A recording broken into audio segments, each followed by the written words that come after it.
ನನ್ನ ಲೋಕಸಭಾ ಕ್ಷೇತ್ರದ ವ್ಯಾಪ್ತಿಯ ಜನತಾ ದರ್ಶನದ ಕಾರ್ಯಕ್ರಮದಲ್ಲಿ ಈಗಾಗಲೇ ಸುಮಾರು 3,000ಕ್ಕೂ ಅಧಿಕವಾದ ಅರ್ಜಿಗಳು ಬಂದಿರತಕ್ಕಂಥದ್ದು. ನಾನೇ ಖುದ್ದು ತಾವು ಹೇಳಿದಂಥ ರೀತಿಯಲ್ಲಿ ನಿರಂತರವಾಗಿ 7 ಗಂಟೆಗಳ ಕಾಲ ಜನತೆಯ ಸಮಸ್ಯೆಗಳ ಒಂದು ಅಹವಾಲುಗಳನ್ನೇನು ಸ್ವೀಕಾರ ಮಾಡಿದ್ದೇನೆ. ಅದರಲ್ಲಿ ಹೆಚ್ಚಿನ ರೀತಿಯಲ್ಲಿ ಕಂದಾಯ ಇಲಾಖೆಯಲ್ಲಿ ಇರ್ತಕ್ಕಂಥ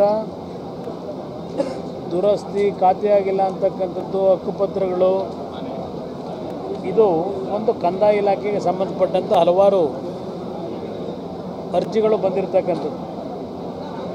ಮತ್ತು ನಿವೇಶನ ಇಲ್ಲ, ಮನೆ ಇಲ್ಲ ಅಂತಕ್ಕಂಥದ್ದು, ಅದು ದೊಡ್ಡ ಮಟ್ಟದಲ್ಲಿ ಅದು ಅರ್ಜಿಗಳಿದ್ದಾವೆ. ಅದರ ಜೊತೆಯಲ್ಲಿ ನಿರುದ್ಯೋಗದ ಸಮಸ್ಯೆ, ಹಲವಾರು ಯುವಕರು ಮತ್ತು ಹೆಣ್ಣು ಮಕ್ಕಳು ಕಂಪ್ಯೂಟರ್ ಸೈನ್ಸ್ ಮಾಡಿದ್ದಾರೆ, ಎಲೆಕ್ಟ್ರಾನಿಕ್ BA ಮಾಡಿದ್ದಾರೆ, ಸಿವಿಲ್ ಇಂಜಿನಿಯರ್ಸ್ ಇದ್ದಾರೆ, ಮೆಕ್ಯಾನಿಕಲ್ ಇಂಜಿನಿಯರ್ಸ್ ಇದ್ದಾರೆ, ITI, PUC, BCom, BScಗೆ ಆಮೇಲೆ MA, MSc ಪದವೀಧರಗಳು ಇದ್ದಾರೆ. ಅದು ಒಂದು ದೊಡ್ಡ ಮಟ್ಟದಲ್ಲೂ ಅರ್ಜಿ ಕೊಟ್ಟಿರ್ತಕ್ಕಂಥದ್ದು.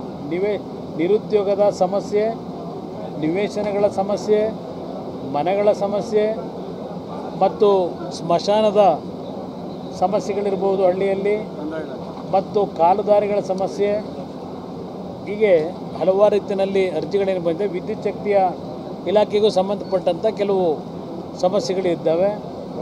ಅದೇ ರೀತಿಯಲ್ಲಿ ಆರೋಗ್ಯದ ಸಮಸ್ಯೆಗೆ ಒಳಗಾಗಿರ್ತಕ್ಕಂಥವ್ರು ಆ ಒಂದು ವರ್ಗದ ಜನರು ಇದ್ದಾರೆ. ಸುಮಾರು ವಿಕಲಚೇತನರ 40ಕ್ಕೂ ಹೆಚ್ಚಿನ ಅರ್ಜಿಗಳನ್ನು ಖುದ್ದು ನಾನೇ ಸ್ವೀಕಾರ ಮಾಡಿದ್ದೇನೆ. ಅದ್ರ ಜೊತೆಗೆ ಸರ್ಕಾರದಲ್ಲಿ ಯಾವೊಂದು ನಮ್ಮ ವಿಕಲಚೇತನರಿಗೆ ಕೊಡ್ತಕ್ಕಂಥ ಯಾವೊಂದು ಎಲೆಕ್ಟ್ರಿಕ್ ವೆಹಿಕಲ್ಗಳಿದ್ದಾವೆ, ಅದಕ್ಕೂ ಸ್ವಲ್ಪ ದೊಡ್ಡ ಮಟ್ಟದ ಡಿಮ್ಯಾಂಡ್ ಇರತಕ್ಕಂಥದ್ದು.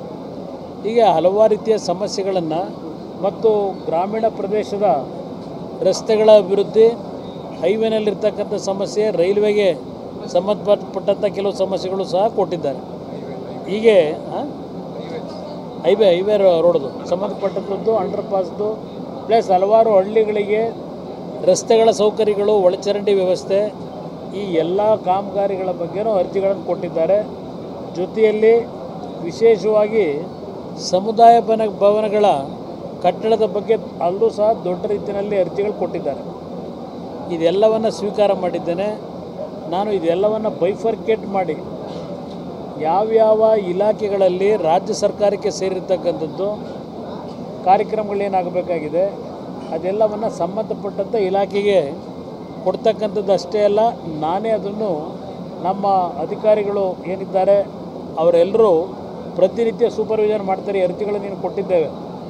ಕೋರ್ಟ್ನ ವ್ಯಾಜ್ಯಗಳನ್ನು ಹೊರತುಪಡಿಸಿ ಇನ್ನುಳಿದಂಥ ಎಲ್ಲ ಅರ್ಜಿಗಳು ಇವತ್ತು ಕಾರ್ಯರೂಪಕ್ಕೆ ಬರ್ತಕ್ಕಂಥ ಅರ್ಜಿಗಳೇ ಇದ್ದಾವೆ.